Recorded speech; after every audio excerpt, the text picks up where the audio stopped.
India has commissioned its second nuclear-powered submarine, the S-3 Arighat. This represents India's advancement in establishing a diversified nuclear triad across air, sea, and land-based platforms. The country is aiming to ensure 24/7 sea-based nuclear deterrence, particularly with a focus on China. The Arighat submarine is domestically manufactured in India. Given its strategic focus on countering China, India received backing from the US and its allies. Additionally, technology transfers from Russia played a key role in India's development of the Arighat-class submarines.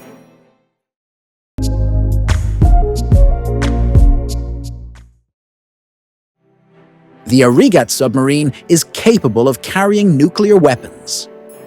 Unlike submarines designed to engage enemy ships, the Arighat is built to quietly remain hidden underwater, awaiting low-frequency radio signals from national leadership. Upon receiving the signal, it is equipped to launch a barrage of nuclear ballistic missiles at distant targets. India plans to station its nuclear submarine fleet at a secure base on its east coast, specifically to deter China.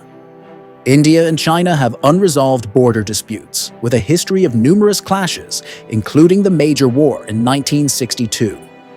The Arighat submarine can remain submerged for up to 50 days, significantly reducing the risk of detection by avoiding frequent surfacing. This capability allows it to potentially launch a surprise attack, unless it has not been detected or tracked by enemy submarines. At 6,000 tons of displacement, the Arighat is smaller compared to the larger submarines operated by other navies and carries short-range ballistic missiles.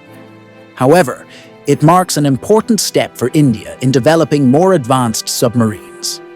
The vessel is powered by an 83-megawatt CLWR-B1 pressurized nuclear reactor and armed with 4 medium-range K-4 missiles housed in vertical launch tubes. The Arighat has a double-hull design, with a titanium outer shell encasing the main hull, which contains 7 primary compartments.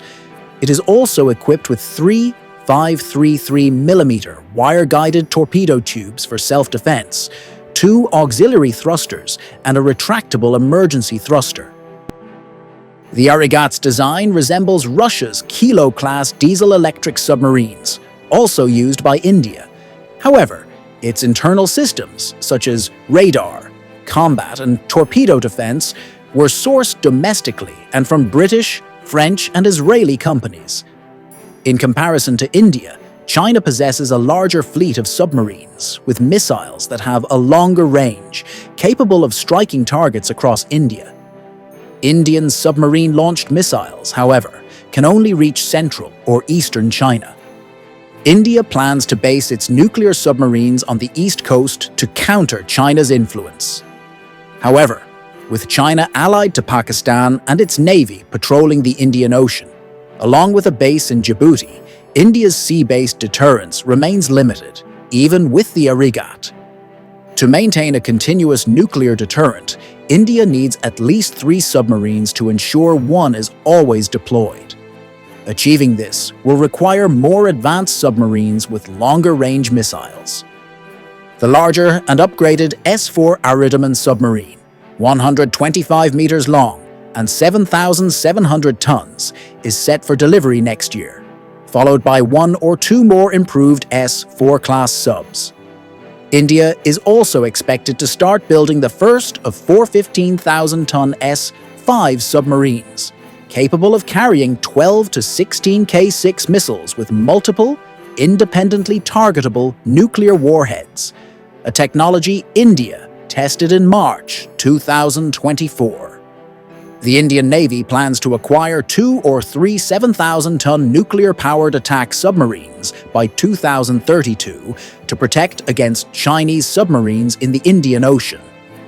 Both India and China have a no-first strike policy, meaning they would only use nuclear weapons in retaliation.